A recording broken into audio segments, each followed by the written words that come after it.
Could Jameson Williams be the guy the Eagles are honing in on? And if not, then which wide receiver do they get?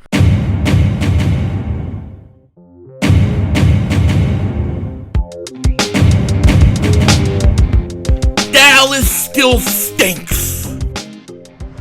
You're by the way, King Dingbat here, and welcome to Draft Week, baby. It is time for the Eagles to draft, and I have no idea what the hell they're going to do.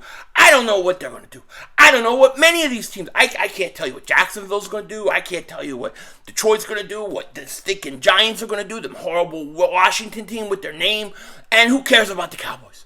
I mean, the mock drafts and everything has been all over the place. We have an idea of the kind of guys that'll go. We just don't know the order.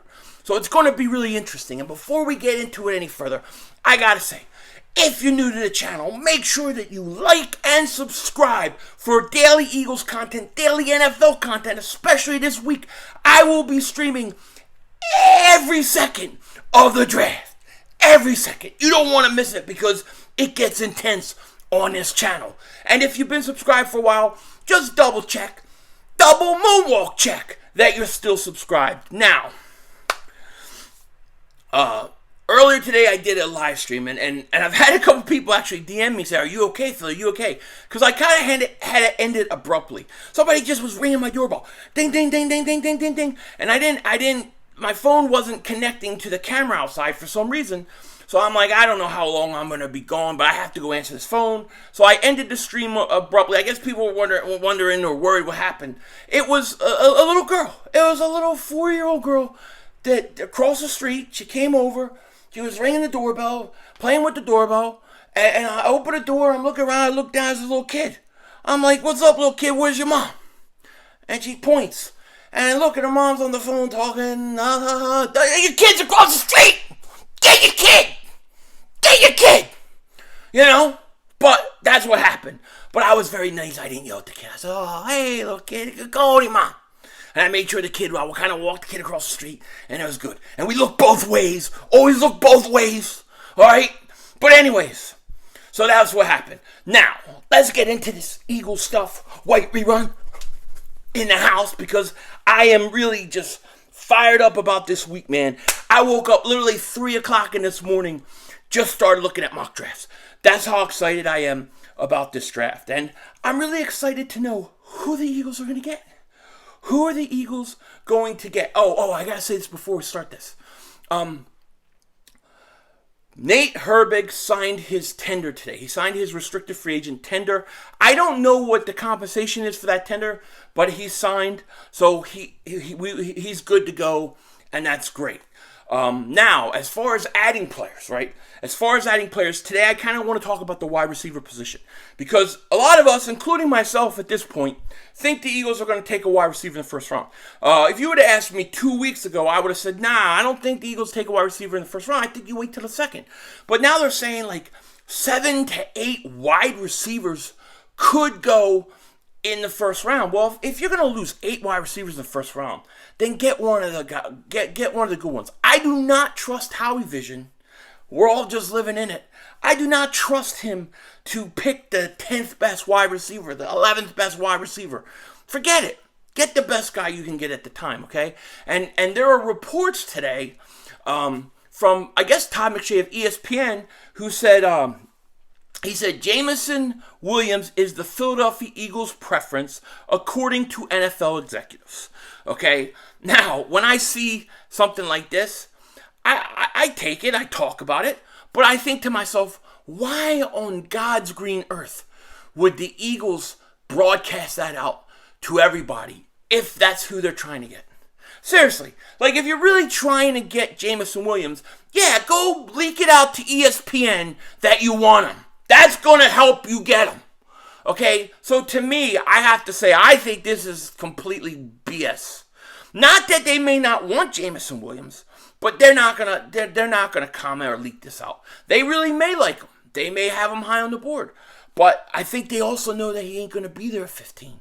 If you want him, I think you have to trade up to 10. Because I think the Jets take him at 10. Okay, I think the Jets take him. I think Garrett Wilson goes right behind him. So the Eagles, if they want him, they have to go get him. But I think Jameson Williams is the best receiver in this draft. He's my favorite receiver. I have him and then Garrett Wilson. I would say it's like 1A and 1B. Like I think they're pretty close. But I like Jameson Williams. I really do. I just don't know why the Eagles why they would think that the Eagles are going to go out and make a play for him at 15 and tell the world. I think this is kind of a smokescreen. Or the Eagles are going to legitimately trade up and get him because, like I said, they're going to have to. So, in my opinion, I think most likely scenario, you're going to have Jameson Williams off the board. You're going to have Garrett Wilson off the board, assuming the Eagles stay at 15, right? So I think at least 2 wide receivers are off the board at that point. I think the Eagles take a defensive player with that 15th pick. Defensive tackle, maybe defensive end. We'll see. Or they trade up. I think trading up is actually the most likely. I do think they'll trade up. So maybe it will be for a wide receiver. Maybe it won't. But here's what I do. Let's say Garrett Wilson's off the board. Jameson Williams is off the board. This is what I would do. I'm just going to give you my opinion. If I'm the Eagles and I'm at 18 and those 2 guys are off the board, I'm going to get that 18th pick and I'm going to move back. I'm going to move back into the first round, the back half of the first round, like the back 20, like 26, 27, 28. If I can get anywhere between 25 and 28, I'm going to go back, maybe get an extra 3rd round pick or whatever it is. All right, let's say I could get an extra 3rd round pick. Then I'm going to trade that pick back to, let's say, 26, 27. Then, and hopefully somebody's willing to trade up, because this is the problem. More teams want to trade back than teams want to trade up. But hopefully the Eagles can find a partner. And if I can find a partner and I can get back to like 25, 26, 27, what I'm going to do is I'm going to draft George Pickens. George Pickens, to me, I think may be the best fit for the Eagles, for their roster, for their scheme, for a guy opposite side of Devontae Smith. Okay? Because George Pickens, I like his attitude. I like that he gets in people's faces. He fights. He's a bit of the nut. I kind of like it. I kind of like the attitude. He gets separation. He's got good enough speed to get separation, unlike Drake London, the Canadian rapper from Toronto. Okay? He gets separation. He's 6'3". I think he's a player, man. I think he's a player. And if I could go back and get him and get like an extra 3rd round pick, now I have 3 3rd round picks. So what am I going to do with them 3 3rd round picks? I'm going to take 2 of those 3rd round picks, and I'm coming way back up in the 2nd round. And in the 2nd round, I'm drafting David Ojabo. So now if everything goes right, at 15, I nail a guy like Jordan Davis. Then I get George Pickens. Then I come back and I get David Ojabo. And oh, by the way, I still have another 2nd round pick. And what do I do with that? Hopefully Christian Harris is still there, the linebacker. And then I take him too. This is like dream case scenario for Philly 500, okay? Now, if Jameson Williams is there at 15, I think by all means take him. He's the best receiver in the draft. I think him and Garrett Wilson are the best receivers in the draft. I just think, though, from like a fit standpoint, man, I just feel like, I just feel like George Pickens would fit with the Eagles. Perfect receiver. So I'm looking at something like that. I think most likely, this report that McShay, that the Eagles executives are honing in on Jameson Williams, I would be surprised if that's the case. Now, I do think the Eagles are going to trade up. I do. And I'm going to give you one other dark horse. Now, I'm not saying this is going to happen, and I'm not saying that the Eagles are going to end up with this guy. Some people, when I talk, and I don't know why, they hear rough, mother humper. Like, that's what I sound like when I talk, because they don't hear what I'm saying. I'm not saying we're going to get him. I'm not saying that this is going to happen.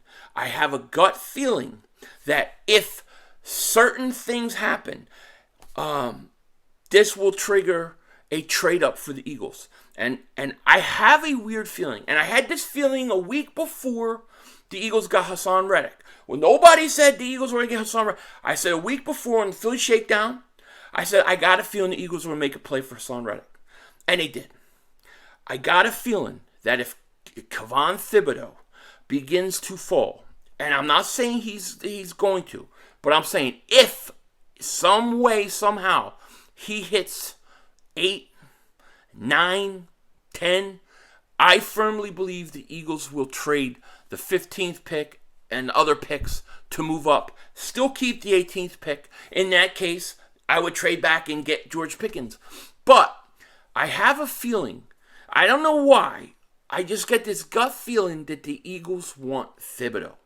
And if there's an opportunity to get him, they will. They're not going to go up to 4. They're not going to go try to jump the Giants at 5, go to 4. Or they're not going to go to 6 for him. But I think if he gets to like anywhere from 8 to 10 or more, they're going to jump on it. So watch out for that too. But right now, we are in a week where there's just nothing but rumors and speculation, and everybody's talking to everybody. This is draft week, baby. This is what makes it so fun. This is why I'm streaming every day this week. This is why I'm streaming every second of the draft. And I will be live tomorrow, 4:30, my time, 7:30, your guys' time with LB. We're going to talk the draft. I am dying to pick his ear. It's been way too long to do anything with him, so I look forward to that. Let me know what you guys think in the comment section. Do you think that the Jameson Williams, the Eagles are going to get him at 15 if he's there, or whatever McShay's saying? Do you think that's kind of a smokescreen or what? I think the Eagles love him, I'm sure, but I don't think the Eagles are honing in on him at 15 because I don't think he's making it. Maybe if they trade at 10, then maybe, but we'll see. With that said, take care. Talk to you later, of course. Don't be a dingbat. It's Howie Vision. We're all just living in it.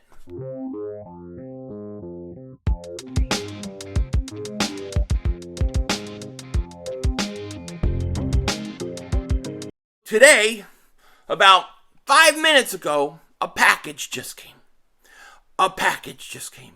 And it's just a matter of time before my man Joey Shakes is going to get a bright red and white Matt Corral jersey. It's coming, Joey Shakes. You can't get out of it. It's coming. He don't believe me. This guy still does not believe me. It's going to be great fun. And we're doing it for you, Easy Bunny. Shout out to you. But there ain't no chance the Eagles will get Matt Corral. Believe that. It ain't happening. Especially if I get Joey to wear that jersey. Then it's a sure thing. It don't happen. But Joey, your jersey's coming. Your jersey's coming. Denzel Washington, out.